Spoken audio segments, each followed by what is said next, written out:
हुई प्रतिष्ठा, अपना खोया हुआ सम्मान, अपना खोया हुआ जो उनकी वहाँ पर पहचान थी। नमस्कार, आप देख रहे हैं लाइव सिटीज़। मैं हूं आपके स्टार शिवम। बिहार में अब महागठबंधन की सरकार है।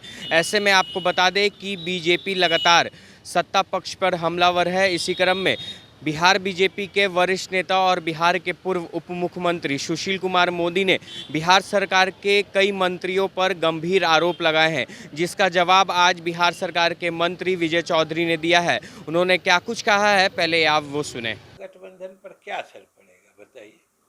और मोदी जी जो कर रहे हैं तो ये तो जग जाहिर बात है कि वो अपनी पार्टी में अपनी खोई हुई प्रतिष्ठा, अपना खोया हुआ सम्मान, अपना खोया हुआ जो उनकी वहाँ पर पहचान थी, जो लगातार भारतीय जनता पार्टी के आला कमान द्वारा उनको जो किनारे कर दिया गया है, मुख्य धारा से अलग कर दिया गया, सरकारी धारा से भी और पार्टी और संगठन की धारा से भी, तो वो अब फिर से अपनी पहचान और पार्टी से लेके अपने आला कमान की नज़र में अपनी उपयोगिता साबित करना चाहते हैं, इसलिए लगे हुए हैं।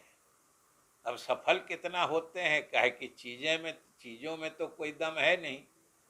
अब ऐसी बात कह रहे हैं कि कोई ये तो कह नहीं रहा है कि वो लोग अभियुक्त नहीं हैं।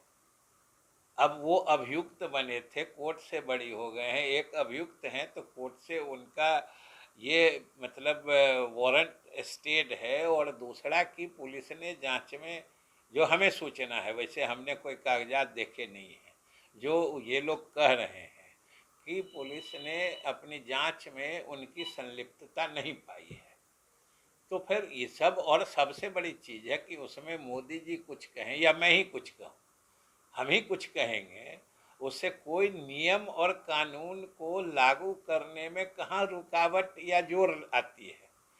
कानून तो अपना काम करता है, और यही नीतीश कुमार के नेतृत्व या उनके सरकार की विशेषता होती है कि इसमें कानून अपना काम करता है, और हम लोग बराबर करते हैं, कोई कितना भी बड़ा क्यों नहीं हो, चाहे वो कुछ भी क्यों न हो, कानून अपना काम करता है। और जो गलती करता है या जिसके विरुद्ध गलती करने के आरोप प्रमाणित होते हैं, उनको कानून के हवाले अपने को करना पड़ेगा, उसमें तो कोई रियायत है नहीं सरकार। तो आपने साफ तौर पे सुना, बिहार सरकार के मंत्री विजय चौधरी ने सुशील कुमार मोदी पर जोरदार निशाना साधा है और यहाँ तक कह दिया है कि भारतीय जनता पार्टी में वो अपने सम्मान को वापस लेना चाहते हैं, इसीलिए ऐसी बयानबाजी करते हैं। अब देखने वाली बात यह होगी कि जिस तरह से विजय कुमार चौधरी ने सुशील कुमार मोदी पर हमला बोला है, तो ऐसे में बीजेपी के तरफ से क्या कुछ जवाब निकल कर आता है।